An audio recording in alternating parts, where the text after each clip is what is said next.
Good evening, is this available? Yes it is. Please leave me alone, we are sleeping.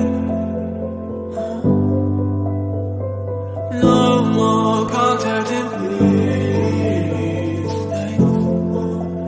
Appreciate you contacting me. I know I'm no longer interested.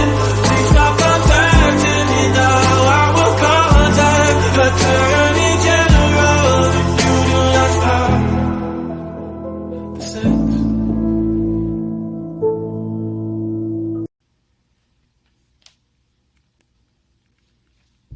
Hello.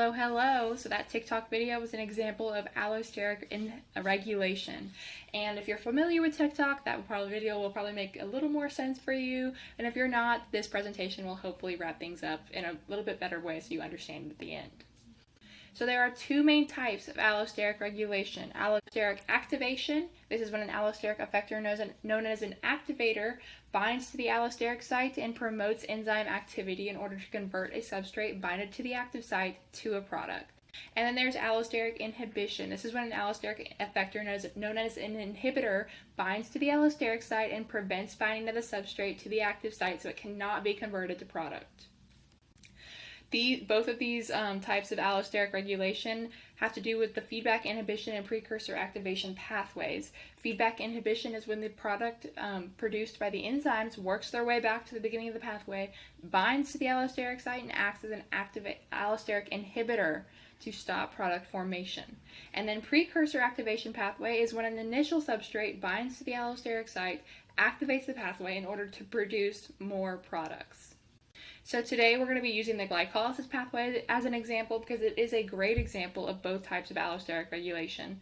As we should know by now that glycolysis is the conversion of glucose into pyruvate while producing ATP for energy use. There's a lot more that goes on, but we're only going to talk about 2 steps in it today just to cover our bases for allosteric regulation.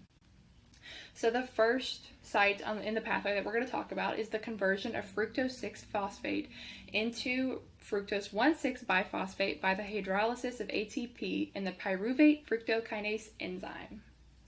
So during fermentation, when oxygen is absent, the aerobic pathway does not produce enough ATP and energy levels are low. When ATP levels are low, ATP will bind to the active site of the PFK, or the pyruvate fructokinase enzyme. ATP will be hydrolyzed, and the phosphate group is added and creates the product fructose 1,6-biphosphate. This is what's normally happening in the glycolysis pathway. But when energy levels are high because of the production of ATP from the aerobic respiration pathway, ATP will bind to the allosteric site. The enzyme will change the conformation and prevent the binding of other ATP molecules to the active site. ATP here acts as an allosteric inhibitor and stops the production of the product, fructose 1,6-biphosphate. So the whole glycolysis pathway stops here. This is a great example of the feedback inhibition pathway because of the product of the aerobic respiration pathway, ATP, is coming back and stopping the reaction of the enzyme, inhibiting glycolysis. A second regulation site is the next stop when the product of the last step, fructose 1,6-biphosphate, is used to create ATP by the enzyme pyruvate kinase. A substrate phosphoenol pyruvate binds to one of the active sites of pyruvate kinase, and ADP binds to the second active site. Fructose 1,6-biphosphate binds to the allosteric site, changes the conformation of the enzyme, and the two substrates are brought together.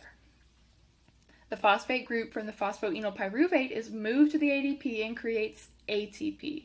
In this case, fructose 1,6-biphosphate becomes an allosteric activator, activating the pathway and allowing the production of more product. So those were 2 examples of both the allosteric activation and allosteric inhibition. We can apply this to the real world in multiple ways. I have 3 listed here. There's many more, but we're only going to talk about these 3. So the one being pharmacology, understanding how our bodies regulate certain pathways can contribute to the creation of medications that can either inhibit or activate certain pathways for our benefit. Second being cell signaling, the ability of cells to communicate with one another by the number of products or substrates around them, such as quorum sensing. It's a highly studied field. And then lastly is another example would be agriculture. The agriculture industry is extremely important when it comes to the production of healthy, quality, and a lot of food for the world. Understanding the regulation of these cells within plants and animals is vital for the industry and us.